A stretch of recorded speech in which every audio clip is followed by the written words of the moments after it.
Yeah, good morning. Goedemorgen, Marokkaani, Abshen, Dumela, Bon dia. It's PP Daniel here, aka Paul Joey across all social networks. That is Instagram, Facebook, Twitter, and even Telegram. Alright. I'm here to present my newly formed or developed YouTube. That is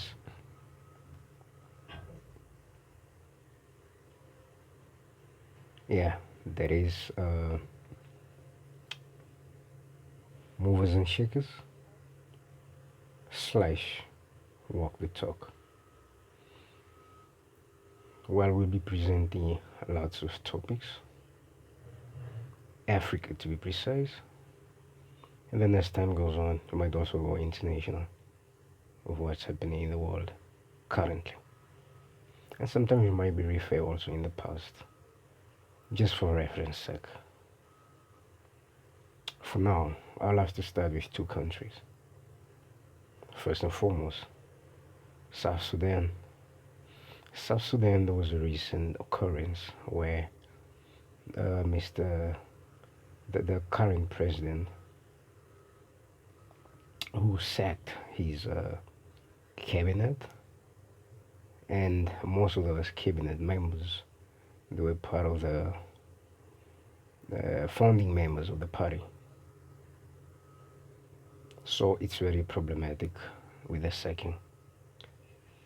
Never mind the problem they've been having ever since independence from Sudan. I suppose they're supposed now to work together and build the country going forward. But now there's a late corruption or misappropriate of money. Now, sort of like parting apart, not working together, and the likes. That is first. Secondly, Uganda, the election that just happened on the 14th of January, Mr. Bobby Wine, the opposition favorite at the moment, uh, he doesn't need much introduction. He's a singer by profession before he became a politician. Now that he's a politician, because he foresaw that it wasn't enough just singing, so he had to get involved, get your hands dirty, so to speak, in order to fight for fellow citizens. But then the election, there's alleged, oh, in fact, it's alleged that the election was, what is the right word? Did not go accordingly, or it was unfair election. And it's true. Bobby Wine said so himself. His members who were supposed to be supervising at the polls, they were chased away. Even before the election itself, he was being prosecuted now and then. He was like on and off. That is the style of Mr. Museveni, the current president of Uganda. So, since the election were rigged, it doesn't really send a good message. But it's not surprising that Mr. Museveni will act like that, because that's how he used to. Besides, this time it was just too much. That is the second.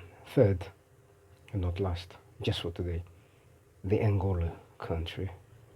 Well, there we had three presidents. Currently with the fourth now. Let's start from the beginning. Agostinho Neto, that was the founding father.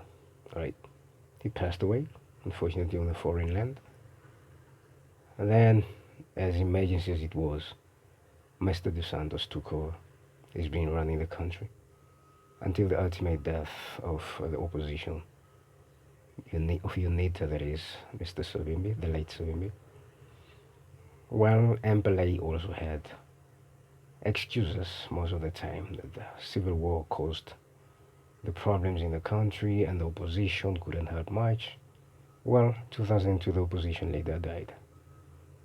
Still, the country is bent hell on making the citizens suffer. Who's benefiting is only the politicians and their comrades and family members, of course.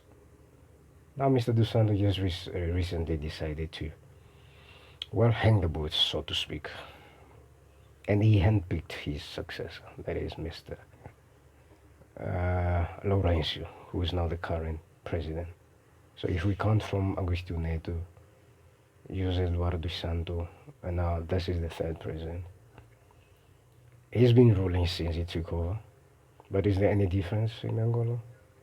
I don't think so. Maybe those Angolans living in Angola will tell. Well, that's it for now. Like my page, like I said, it's Movers and Shakers slash Walk the Talk on YouTube. Subscribe and like, and let's see how we can solve our problems here in Africa. Salute, peace.